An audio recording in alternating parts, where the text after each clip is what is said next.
أسس بالعربي.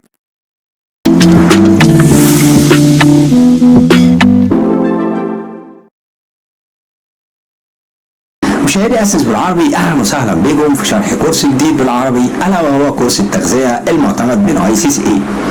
النهارده هنبدأ مع بعض شابتر 4 واللي بعنوان الكربوهيدرات.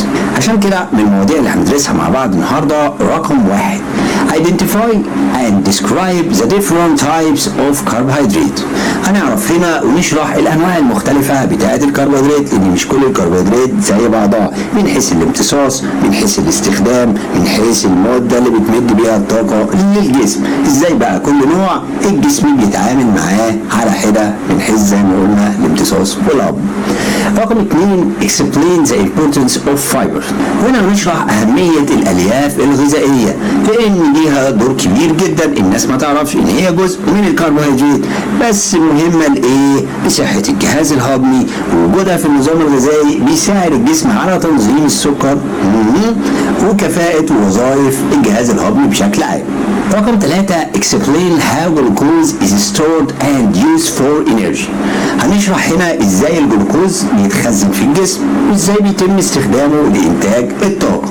بمعنى أبسط، الجسم مش بيستخدم كل الجلوكوز اللي موجود في نفس اللحظة، جزء منه بيتخزن في هيئة جلايكوجين، وبعد كده الجسم يقدر يستخدم المخزون ده في حالة لما السكر يقل في الجسم يقوم مطلع منه ويستخدم تاني. طب معدله بيفقد بعد قد ايه؟ ده مهم ليك جدا كأخصائي تغذية. رقم 4 Describe how the human body digests carbohydrate.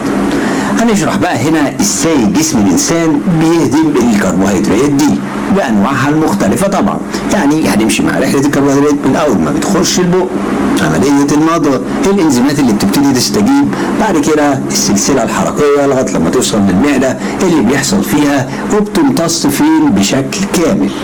يبقى حضر لي ورقه وقلم، يلا بينا نبدا الحلقه.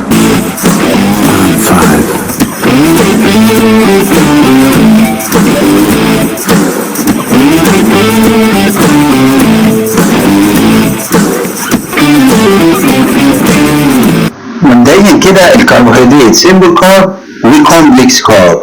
اتكون من الكربوهيدرات زي ما قلنا كربون، هيدروجين، اكسجين اللي هو كربون دايب في ميه H2O او متصل بميه. في روابط بوندس مرتبطه بيها على حسب نوع الكارب، على حسب عدد الروابط والتشكيله بتاعه الكربوهيدرات. الكربوهيدرات عندنا مونوساكريد وداي ساكريد وبولي ساكريد. كلمه ساكريد دي يا جماعه يعني سكر عشان نبقى عارفين. فالمونوساكريد بيتكون من جزيء سكر واحد، داي يعني 2، بولي يعني متعدد يعني اكتر من 3 لغايه فوق، ودي لغه لاتينيه عشان نكون كلنا عارفين. السيمبل كارب هو عباره عن مونو وداي، يعني موحدي السكريد وثنائي السكريد ده اسمه سيمبل كارب. سيمبل ليه؟ يعني بيدوب في الميه، حتى يدوب في البق بيدي لك طعم سكر تيستي كده. اما البولي سكريد ده ملوش اي طعم نهائي، دي بتبقى اكتر حاجات بتكون فايبرز وكده. والفايبرز طبعا في منها نوع دايب في الميه وفي غير دايب في الميه.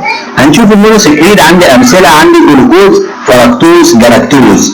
طبعا كل واحد منهم او كل نوع منهم مختلف في التشكيل بتاع الاتومز بتاعه. الجلوكوز ابسط وحده بيتعامل بيها الجسم، ده الانرجي سورس اوف سيل. اما الفركتوز ده سكر الفاكهه، الجلاكتوز سكر الموجود في اللبن. طبعا التركيبه زي ما هي واضحه، 6 كربون، 12 هيدروجين، 6 اكسجين. نخش على الدايسجريز، ادي 2 جزئين من السكر زي ما قلنا، داي يعني 2. والانواع بتاعته هنلاقي المالتون والسكروز اللي هو سكر الترابيزه، ده السكر الابيض اللي احنا بناكله، وده برضه سكر اللبن. زي ما احنا شايفين جزئين مرتبطين ببعض. اما البوليساكريز ده عديد السكريز او معنى اصح اكتر من جزيء مرتبط بسلسله طويله بتاخد وقت جدا عشان تتكسر، وده بيخش تحت دايره الكومبلكس بتاع الكارب.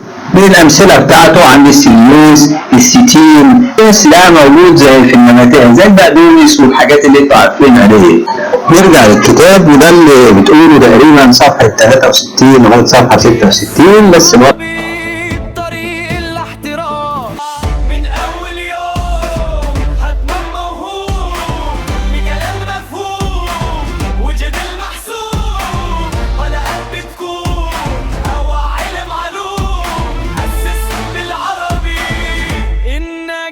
مضمون.